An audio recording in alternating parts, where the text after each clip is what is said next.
పేరు జయమ్మ. అయితే మేము చేయబట్టి 1983లో ఎక్కినాం సార్ జాబు. ఇప్పటికి 43 సంవత్సరాలు అవుతుంది సార్ మేము ఎక్కి. 125కు ఎక్కినామన్నమాట. మా సాలరీ 125 రూపాయలు అప్పుడు మా జీతం. అప్పటి నుంచి ఇప్పటి వరకు చేస్తూనే ఉన్నాము. అయితే సార్ మొన్న మేనిఫెస్టోలో ఏం పెట్టిండంటే మా టెంటుల కిందకి వచ్చి మాట్లాడమంటే మేము ఎక్కితే మీ సమస్యలని తీరుస్తాము, మీకు కనీస వేతనం ఇస్తాము, మీరు మేము వచ్చిన తర్వాత మీకు అన్ని కోరికలు నెరవేరుస్తాము అని సార్ గారు చెప్పిండ్రు. మేము చేసే సేవ ఎలాంటిదంటే 3 సంవత్సరాల పిల్లలు 30 నెలలు నిండిన పిల్లల నుంచి 72 నెలల పిల్లల వరకు వాళ్ళ 9 గంటల నుంచి 4 గంటల వరకు పిల్లల ఆలన పాలన అన్నీ మేమే వాళ్ళని చూసుకోవడం అనమాట. 4 తర్వాత వాళ్ళ ఇంటికి పంపించాలి. మళ్ళీ సర్వేలు, బిఎల్ఓ డ్యూటీ, తర్వాత ఇది కులగణన సర్వే, ఊర్లకి ఏదొచ్చినా సార్ ప్రతి ఏ ఆఫీసర్ వచ్చినా అంగన్వాడీ టీచర్ ఎక్కడుంది ప్రతివి మాకే పెడతారు సార్. అయినా సిలిండర్ బిల్లులు రావట్లేదు, కూరగాయల బిల్లులు రావట్లేదు, మాకు అంగన్వాడీ కిరాయిలు చెల్లించడం లేదు, రవాణా ఖర్చులు లేవు, ఏవి లేవు సార్. ఇప్పుడు అసలు మాకైనా సార్ ఏమన్నాడంటే జిరాక్స్లకు కూడా ఒక నెలకు 1500-1600 జిరాక్స్లు అవుతాయి సార్. ఇప్పుడు సిలిండర్ బిల్లు 1000 రూపాయలు అవుతుంది సార్ నెలకు. 2 నెలలకు ఒకసారి సిలిండర్ బిల్లు అవెల్లా ఇవ్వట్లేదు ఆయన. మేము 2 లక్షలు కూడా నేను ఇస్తాడు రిటైర్మెంట్ బెనిఫిట్. నేను వచ్చిన తర్వాత మీరు ఖర్చులు మీరే పెట్టుకుంటున్నాం అంటారు. ఎన్ని రోజుల నుంచి పెట్టుకుంటున్నారు ఇట్లా? రికార్డ్స్ కూడా సార్ మేమే కొనుక్కుంటున్నాం సార్. లేవు 2 ఇయర్స్ పైన. ఎన్ని రోజుల నుంచి పెట్టుకుంటున్నారు? సంవత్సరాలు అవుతుంది సార్. 2 సంవత్సరాలు అవుతుంది. రికార్డులు అన్నీ మేమే ఖర్చు పెట్టుకోబట్టి ప్రతి వస్తువు. ఇంకా ఇప్పుడు ఎవరు వచ్చినా వేధించడం మమ్మల్ని అయింది సార్. ఏ ఆఫీసర్ వచ్చినా ఎవరు వచ్చినా కూడా వేధింపు ఉన్నది. మేము ఈరోజు ధర్నా చేయడం ఏంటంటే మా కనీస వేతనం 26,000 ఇవ్వాలి, రిటైర్మెంట్ బెనిఫిట్ 2 లక్షలు కల్పించాలి, ఆయకు 1 లక్ష, టీచర్కు 2 లక్షలు. ఇంకా మాకు కొంచెం పనులు కూడా 2 యాప్లు అయినాయి సార్. ఒక యాప్ చేయాలి, ఏదైనా ఒక యాప్ చేయాలి. మాకు ఈ యాప్ తగ్గించాలి. ఒక యాప్ సెంట్రల్ యాప్ తగ్గించిన స్టేట్ యాప్ ఉన్నా సరే సెంట్రల్ యాప్ తగ్గించాలి. 2 యాపులు ప్రతిదీ మాకు కొంచెం ఉద్యోగంలో కూడా ఎక్కువ భారమైంది సార్. మేము చేసేది భారమైన పనులైనవి కాబట్టి పని భారం కూడా తగ్గించాలి.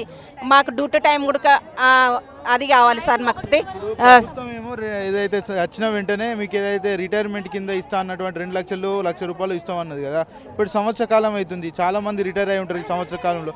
వాళ్ళంతా కూడా నష్టపోయినట్టే కదా? నష్టపోయినరు కొంతమంది చనిపోయినరు కూడా సార్. వాళ్ళు నష్టపోయినరు. వాళ్ళకి ఇంకా డబ్బులు పడలేదు. 2 లక్షల రూపాయలు కూడా డబ్బులు పడలేదు. 6 నెలలు అయింది దిగిపోయి. వాళ్ళకి పెన్షన్ కూడా రావట్లేదు. వాళ్ళ ఆందోళన వచ్చిండ్రు చాలామంది. మాకు పెన్షన్ 6 నెలలు అయింది, గవర్నమెంట్ దిగిన నెలకే పెన్షన్ ఇస్తామన్నారు, ఇంతవరకు పెన్షన్ లేదు. మాకు ఆ కోరిక కూడా నెరవేరాలి. మాకు ఇప్పుడు ఏంటంటే రేవంత్ సార్ గారు 2 లక్షల రిటైర్మెంట్ బెనిఫిట్, కనీస వేతనము, మాకు యాప్లలో 2 యాప్లలో ఒక యాప్ తగ్గించాలి, పని భారం తగ్గించాలి, మా అంగన్వాడీ సెంటర్కు మొత్తము బెనిఫిట్స్ అన్నీ రావాలి. తర్వాత ఎక్కువ మినీ నుంచి మేను వాళ్ళకు కూడా జీతాలు రావట్లేదు, వాళ్ళకు కూడా మేను జీతాలు చెయ్యాలి. ఇప్పుడు 60 సంవత్సరాలని 61 సంవత్సరం కూడా కావాలి సార్. ఇంకా 60 సంవత్సరాలు పెట్టిండు, 60 రికార్డ్స్ కూడా లేవు. మా ఖర్చులన్నీ మా చేతి గుట్ట పెట్టుకుంటున్నాం. రేషన్ రెగ్యులర్గా వస్తుందమ్మా మీకు? రేషన్ వస్తుంది సార్. నాణ్యమైన ఫుడ్ కాదు అది. చింతపండు అలాగే ఉంటుంది, పసుపు అలాగే ఉంటుంది, కారం పొడి నాణ్యమైనది కాదు. ఐటమ్స్ అవి చేసినా కూడా టేస్ట్ రావట్లేదు. మేము మా చేతి నుంచి చేసుకొని పచ్చిమిర్చి అవన్నీ తెచ్చుకొని కూరగాయలు తెచ్చుకొని మేము చేస్తున్నాము.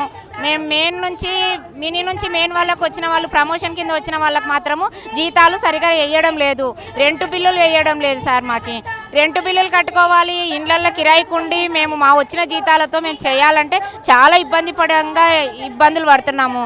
సారు మమ్మల్ని ఏదో ఒక రకంగా దృష్టికి తీసుకెళ్ళి మాకు కనీస వేతనం 26,000 ఇస్తే ఏదోలాగా మేము ఈ అంగన్వాడిని చాలా బలోపేతం చేయాలని ఆలోచిస్తున్నాం. కాంగ్రెస్ ప్రభుత్వం వచ్చిన వెంటనే మీకు ఏదైతే 18,000 జీతంతో పాటు ఏదైతే ఇంకా ఇతర బెనిఫిట్స్ కూడా ఇస్తామన్నారు కదా, మరి ఏడాది కాలం అవుతుంది ప్రభుత్వం వచ్చి. ఇప్పటి వరకు మరి మీ మంత్రి వచ్చి లేకపోతే మీరు మంత్రి దగ్గర పోయామని చెప్పిర్రా? చెప్పాం సార్. ఇంతకుముందు కూడా ధర్నాలు చేశాము రెండోసారి సార్ వచ్చిన తర్వాత రెండోసారి ఇది ధర్నా. మేము ఏ పని భారం పెట్టినా కూడా భరించుకొని చేస్తున్నాము. చిన్నపిల్లలని ఎంత పొదుపు చేసుకుంటున్నామంటే అంత బాగా చూసుకుంటున్నాము. 9 o'clock నుంచి 4 o'clock వరకు ఎప్పుడు ఆన్లైన్ వర్క్ చేస్తూనే ఉండాలి. టీచరు ఆయమ్మ చేసుకునేది ఆయమ్మ పని చేసుకుంటుంది. పిల్లలను చాలా జాగ్రత్తగా చూసుకుంటున్నాము. కానీ మాకు ఆన్లైన్లో కూడా వర్క్ చాలామంది ఏజ్ వారు ఉన్నారు, ఏజ్ దాటిపోయిన వాళ్ళు ఉన్నారు. వాళ్ళకు 60 సంవత్సరాలు పోయి 65 సంవత్సరాలు చేసినారు. వాళ్ళకి ఇంత రిటైర్మెంట్ బెనిఫిట్స్ కల్పించడం లేదు, పింఛన్ లేదు, రికార్డ్స్ లేవు. రికార్డ్స్ ప్రభుత్వం నుంచి ఇవ్వకుండా మేమే ఖర్చు పెట్టుకొని రికార్డ్స్ తెచ్చుకొని రాయాలంటే ఎక్కడి నుంచి అవుతుంది సార్? ఒకవైపు జీతాలు వస్తలేవు అంటున్నారు, ప్రభుత్వం పట్టించుకుంటలేదు, ఇవి మేమే కొంటాం అంటున్నారు. ఇదంతా మరి కష్టం అయితే లేదు మీకు? కష్టమవుతుంది సార్. మా కష్టాన్ని ఎవరు గ్రహించట్లేదు సార్. మా కష్టాన్ని అసలు ఎవరు ఇది చేయట్లేదు. మా ఫ్యామిలీ వాళ్ళు అయితే అసలు మొత్తం రిజైన్ చేయండి, జాబ్లకే రిజైన్ చేయండి అనే వరకు వచ్చింది. చాలామంది కూడా ఏగలేక రిజైన్ చేసిన వాళ్ళు కూడా ఉన్నారు. ఇంకొకటి అసలు ఉన్న పోస్టులకి అది భర్తీ చేసి నోటిఫికేషన్ వేయండి అంటే కూడా వేయడం లేదు. ఆ నోటిఫికేషన్స్ వేస్తే కనీసము బీఈడి చేసిన వాళ్ళంతా ఖాళీగా ఉన్నారు, కనీసం వాళ్ళకైనా సదుపాయం కల్పించినట్టు ఉంటుంది కదా. ఆ నోటిఫికేషన్ వేయట్లేదు, ఇన్ఛార్జిగా చేయమంటున్నారు. ఒక్క సెంటర్ చేయడానికే చాలా ఇబ్బందికరంగా ఉంది. మళ్ళీ ఇంకో సెంటర్ని గుడకంగా మళ్ళీ ఇన్ఛార్జి చేయాలంటే ఏ టీచర్ ఏ రకంగా బాధ్యత తీసుకొని చేయగలుగుతాయి సార్?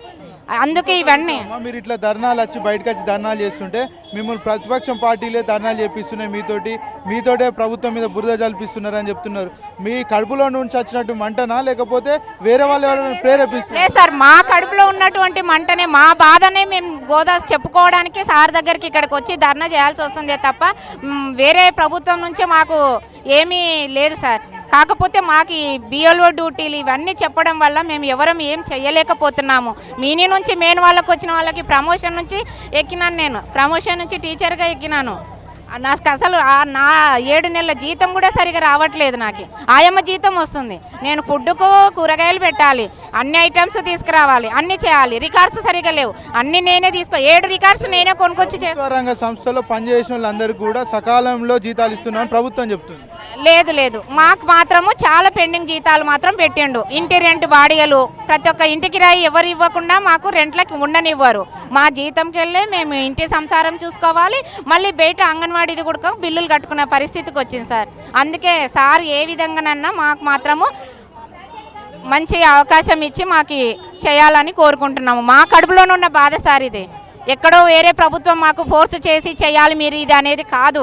మాకున్న కడుపులోనున్న బాధ, మా పబ్లిక్, మా మహిళలు ఇంతమంది మీ ప్రతి ఒక్క పిల్లలని మేము చాలా చూసుకుంటున్నాం. గర్భిణీ బాలింతలకు పోషకాహారం అందించడానికి మా చేతి నుంచి చేసుకొని మేము చేస్తున్నాము.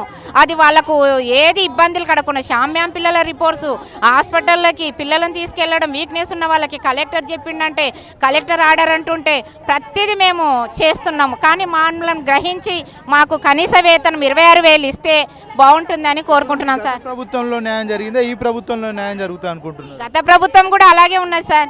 అంటే ఆ ప్రభుత్వం అలా ఉండి ఈ ప్రభుత్వం ఇలా అని కాదు, ఆ ప్రభుత్వం అలా ఉన్నా కూడా అలాగే ధర్నాలు చేసినాము.